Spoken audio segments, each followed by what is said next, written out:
Hello. In this tutorial, we're going to take a look at some of the advanced features of the freeware Composite Photo App. Specifically, we're going to take a look at adding and manipulating text and sizing different layers in our composition disproportionately. So the first thing we're going to do is open up our freeware, the Composite Photo App. And then we're going to touch the balloon icon in the top left.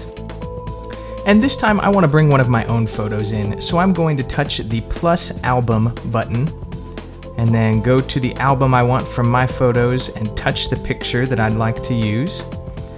And you see, now I have this picture. I can scale this any way that I like.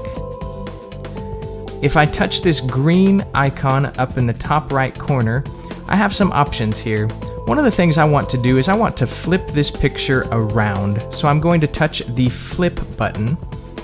And you'll see that now the guy is facing the other way. The picture's just been flipped 180 degrees around there, so he's facing the other way. If I touch that icon again, I want to show you another cool feature.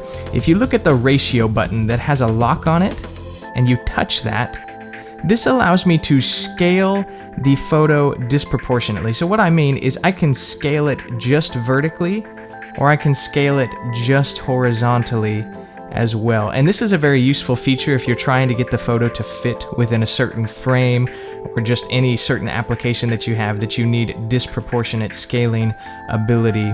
So I'm going to touch the green circle icon again, and I'm going to go ahead and touch the ratio button once more to lock that ratio for the time being. Then I'm going to change the exposure.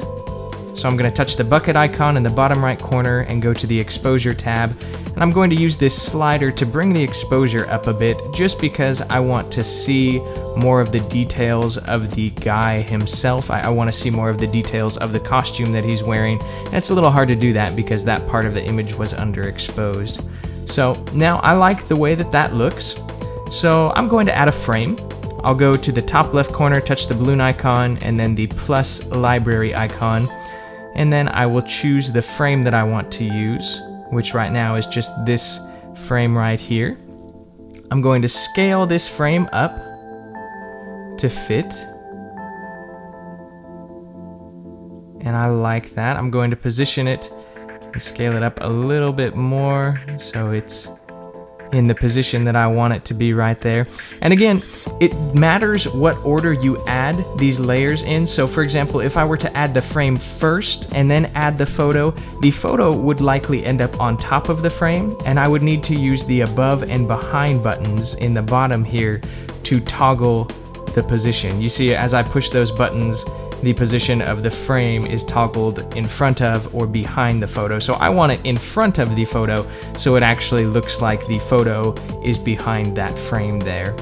So I like that.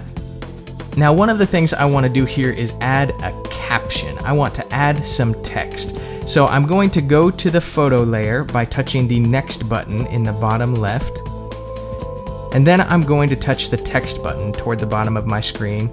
And I think this guy's probably thinking something along the lines of, I want a taco.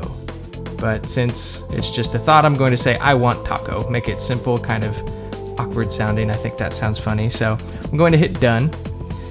And you'll see that now we have some difficulty reading and noticing the text. There's a couple reasons for that. The first of all is that the text is black and it's right in the middle of my image here, so it's difficult to see. Another reason is that it's backwards, so it's difficult to read. And the color being black doesn't really stand out too well right there either. So I'm going to touch the T properties at the bottom of my screen. And if your font looks a little boring to you, if you want something to change, keep in mind that up here, the first option in the text properties, the font name, we have over 150 different fonts to choose from. So I'm going to choose one of these Arial bold fonts just to make that pop a little more. And then I want to change the color. So I go back and touch the color, and I want to make that stand out. So I'm going to choose red as the color and touch save. And you'll see now you can see that text there in the picture, but it's still backwards. It's still not where I'd like it to be. One of the things that you want to know how to do if your text appears backwards is use this text flip feature.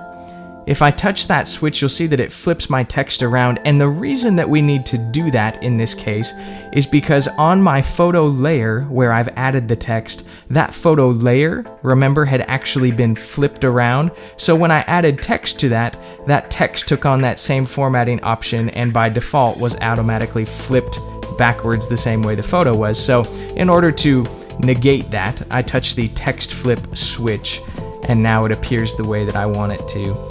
There's still a couple different things wrong with it. If I just take a look at my photo and tap that, I still want the text off of the center of the screen, and I probably want it to be a little smaller so it looks like a caption instead of just a bold title of some sort.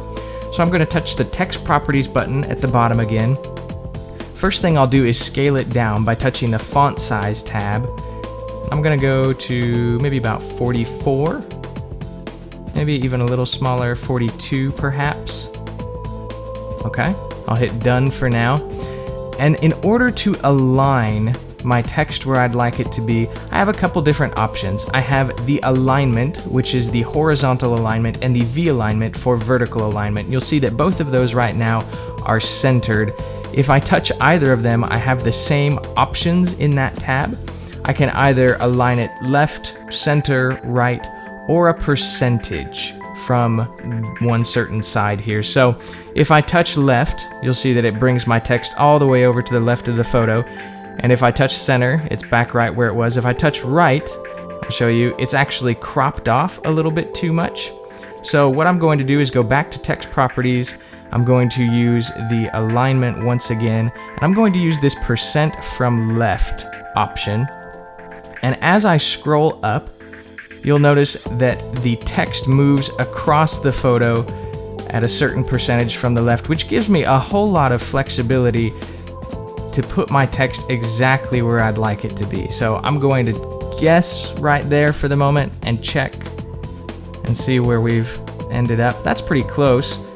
I'll make a couple small adjustments here on the alignment once more. Change that percentage, just maybe 2% there. I like the way that looks. Now it's cutting off a little bit of the period at the end of the ellipses text there, so I'm going to touch the text properties button once more. I'm going to scale that down on the font size a little bit to 38. Take a look. Now I like the way that looks. And remember, you have tons of different options as far as fonts go. So I could choose a different font if I wanted to give it a different look, maybe like this Baskerville font. And see, now I've just updated the font there. That's how easy it is to add text to your photo composition. And remember, you have so many different options when it comes to customizing the way that text looks, as far as color, the actual font, and the exact layout and placing of that font on the screen. So in order to export this photo, I'm going to touch the balloon in the top left, and I can either touch the arrow album button, which will export it to an album, or I can preview that as we've done before, and then attach it to a clipboard, send it out in mail, or post it to Facebook or an album from there as well.